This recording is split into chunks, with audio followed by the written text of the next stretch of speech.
Hi, I'm Gareth Green, and in this video we're going to be exploring a tango written by the Spanish composer Albéniz, who lived from 1860 to 1909. It comes from a little suite of three pieces called España. It's his opus 165.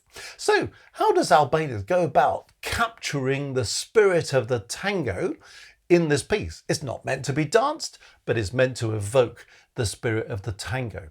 Well, one thing you might think is fairly obvious is what's he doing with the rhythm? And from the very outset, you hear this rhythm. It's got a 2-bar introduction that goes like this.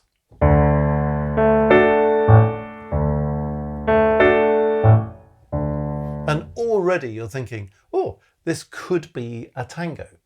When he goes on, well, then we get triplets and we get some very interesting grace notes that start to make it sound more like a tango. So when we get to the main theme that kicks off here, you're now going to hear triplets. You're going to hear interesting grace notes, especially these little pairs, along with these achiacachuras going on simultaneously. And you'll hear them again at the end of the first phrase. So here's the first phrase.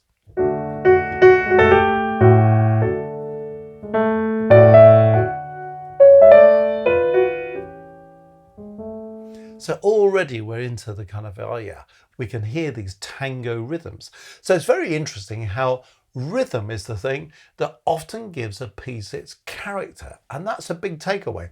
Whether you're a composer wanting to write a tango or to write anything else, I find it interesting how often people write something that's perfectly good, but it lacks rhythmic character. It's got lots of repeated notes, just repeating the same kind of rhythms.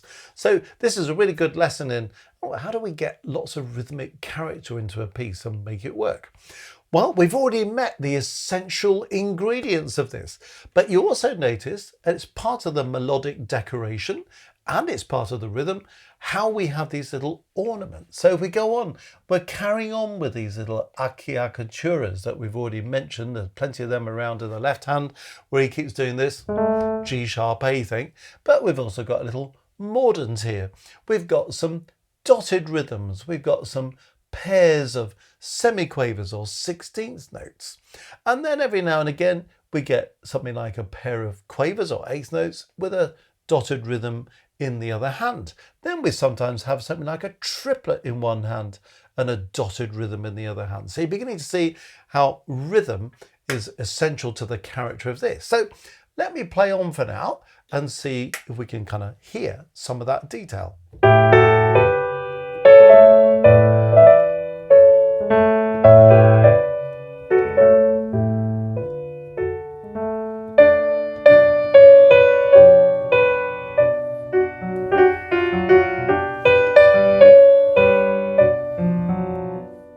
So you can hear this tango spirit carrying on. If you've ever seen a tango danced, you might be thinking, well, hang on a minute, I thought the tango is quite a lively dance. I once saw a tango being danced in Argentina. It completely kind of blew me away. It was so fast, you couldn't see the feet of the dancers move. But tangos do come in different tempi.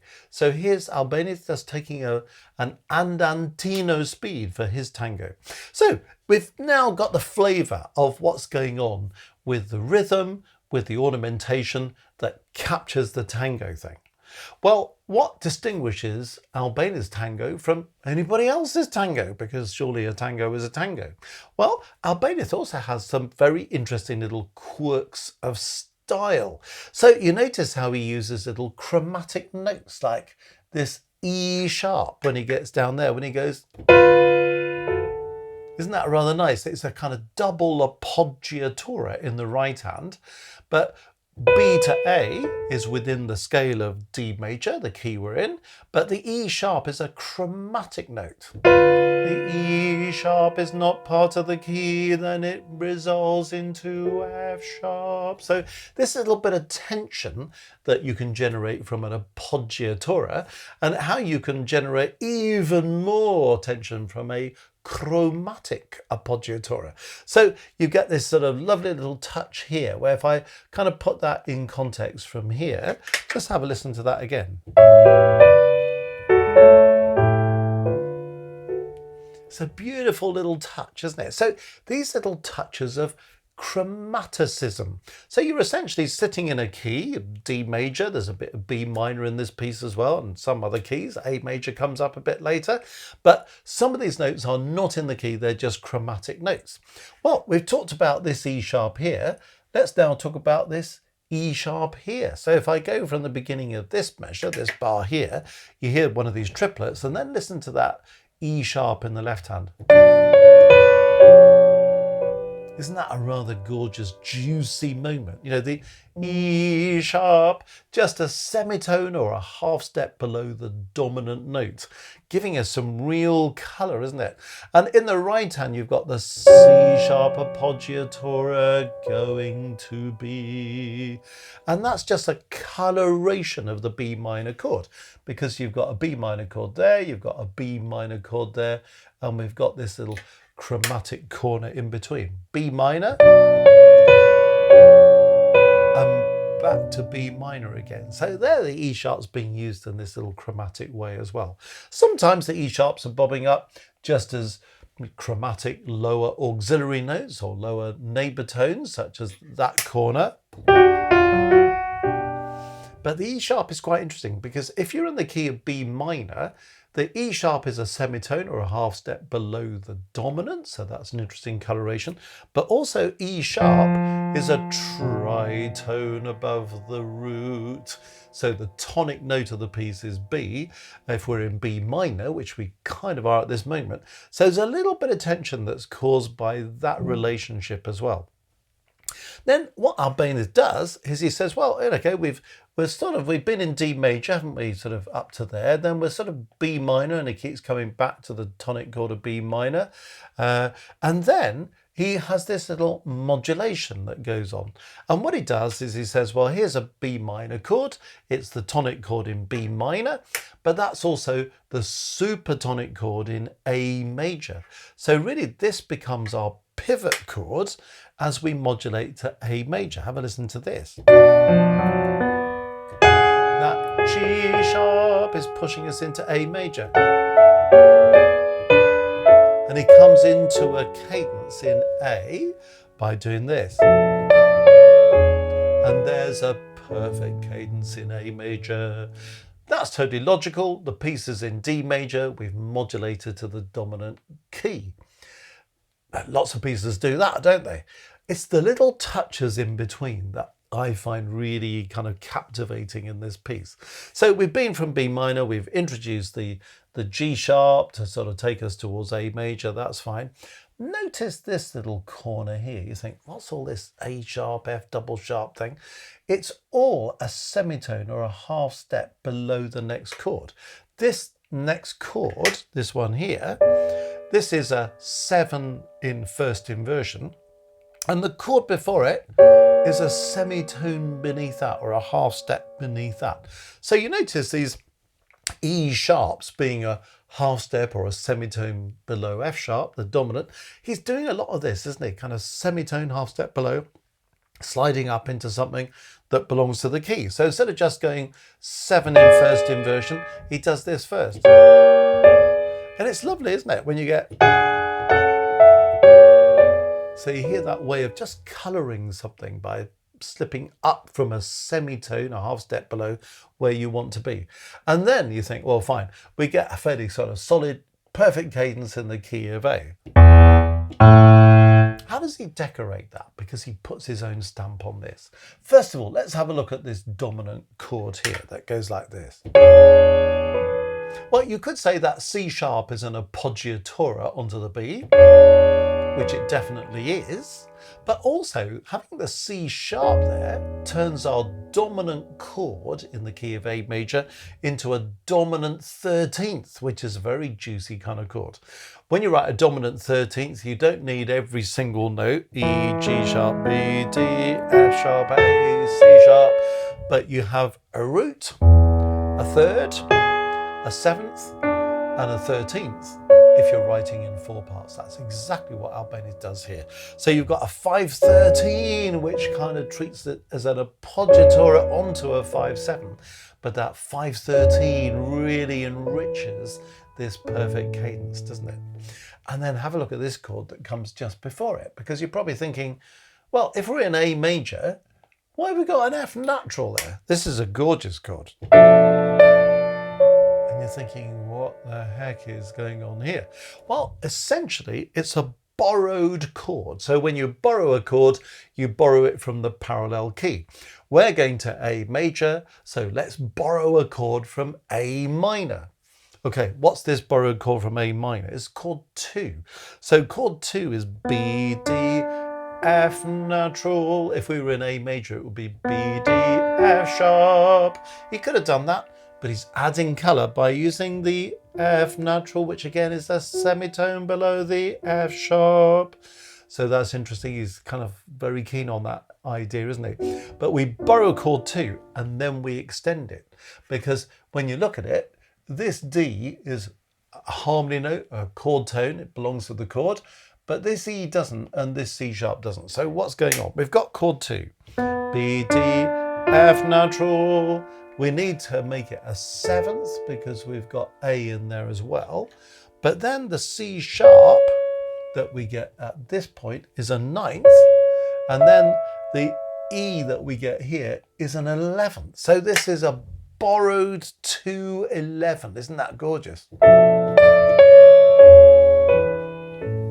So, whereas many of us are very used to kind of progressions that go 2, 5, 1. What happens if you want to make that more interesting? Well, you borrow 2, you extend the chord, and then you go to your 5 and extend that.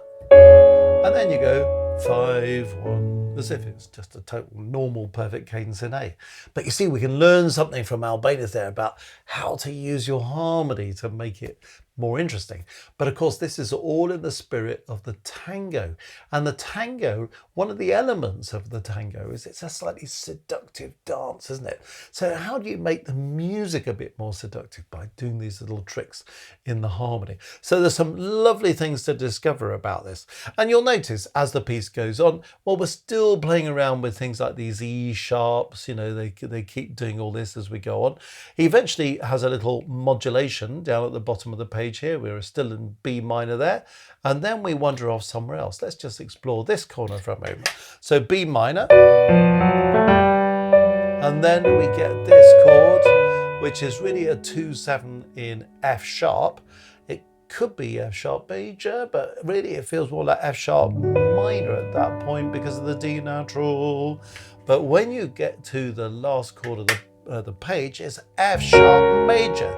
So we really feel the major key impact. And then notice this semitone or half step being used below this C sharp. He's at that one again, isn't he? And then he says, let's have a perfect cadence in F sharp major. So you see how we get to F sharp major. Why are we in F sharp major? Well, chord 1 in F sharp major is also chord 5 in B minor, and that's a key we've been kind of playing with. So there's a bit of that going on there, but there's quite a little kind of corner of this that's still in F sharp major. Then there's a lovely bit of sequence going on here where he does this. He does a 5/7 to 1 in G, with a 4/3 suspension. Then he slips down a semitone, half step, keeps doing this. Now he's doing it in a different way. And it goes 5/7 to 1 in F sharp major. Then he goes down to the key of E minor. This time he extends the dominant chord, so it's a dominant minor 9th. And then has another 4/3 here onto the tonic chord of E minor. So we've gone G major, F sharp major, E minor. And then he says, you know what? That E minor is chord 2 in the key of D. So he goes 5 in the key of D. Then he can't resist tucking in one of his E sharps. And what does that do? Pulls us back to D major, and we go on with the original theme. And so there's a lot of repetition of that material then. And then on the last page, just to explore some of this, he makes another very interesting move. We're kind of going along exactly as we did before, so it's all fairly predictable because we've heard it before. Then he goes on to the second line and does this.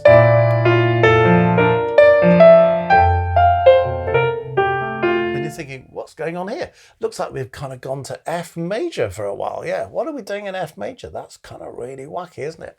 And then we come to this point where you hear a sort of diminished seventh outline, and you think, is he going to D minor, which is the relative of F major, where we've just been hinting at previously?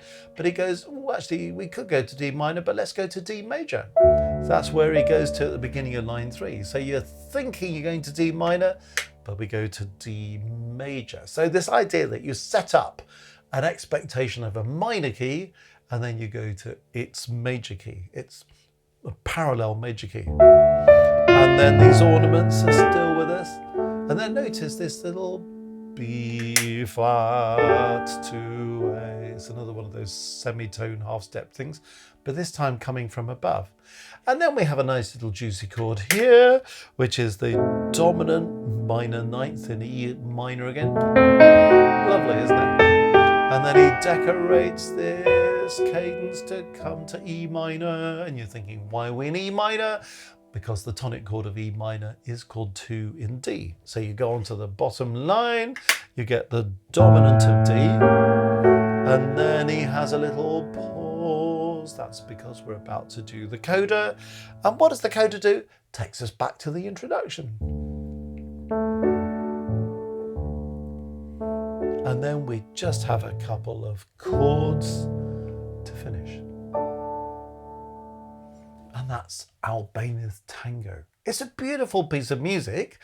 It helps us to think, how do I capture the spirit of something like a tango, but write something a little bit original? What is it as well, apart from the tango, that gives this music its kind of Spanish flavour? So if you're wanting to write something with a Spanish flavour, I hope this has also given you 1 or 2 little tips. And if you're thinking, I want to write some music that's got a bit more colour in it, well, I hope we've explored a few things through extension chords, through borrowed chords, through these little chromatic notes, just a little step below the dominant and so on, that can do that for you. So you might not want to write in Spanish style, you might not want to write a tango, but you might want to explore some more interesting harmony. And if you're a performer, well, it's these kind of things you want to look out for in a piece. What's expected? What's a little bit unexpected? How do I paint that in the way that I go about performing it? If you've never met Albéniz before, well, here's, I hope, an introduction to him that will really intrigue you to want to find out more. I think he's a great composer. And if you're a pianist, why not learn this tango? It's a beautiful piece of music. Well, if you've enjoyed this video, let me invite you to have a look at the Music Matters website, www.mmcourses.co.uk. If you're interested in kind of digging deep into scores, you know, we've just hinted at it in this video, and you kind of want to know about, well, actually, how does music work internally? I want to understand this better, so I'm better at not just doing analysis, but understanding what's happening in the music, because I want to perform it in a more authentic way. I want to convey what a composer's intended. I don't want to miss those tricks, or because I'm a composer kind of wanting to write stuff. Well, let me invite you to join Music Matters Maestros. If you join at level 1, that's great. It's a support level. You get emojis, early release videos, all sorts of things that are worth going for. If you come in at level 2, you'll get additional benefits, including access to a monthly live stream where we often do the kind of thing I've been doing in this video in much more detail. And there's a live chat, you can ask questions, you know, we can have a bit of interaction, and it's a way of just doing a bit more of this kind of study. And if you want to join at level 3, you have all of the level 2 and level 1 benefits, but you get an additional live stream. How about that? Where you can send in your own work as a performer or as a composer, and you can get one-to-one evaluation of the work you're doing, which many people find very valuable. So why not have a look at Music Matters Maestros? And if you're not already a member, come and join our fantastic global community. www.mmcourses.co.uk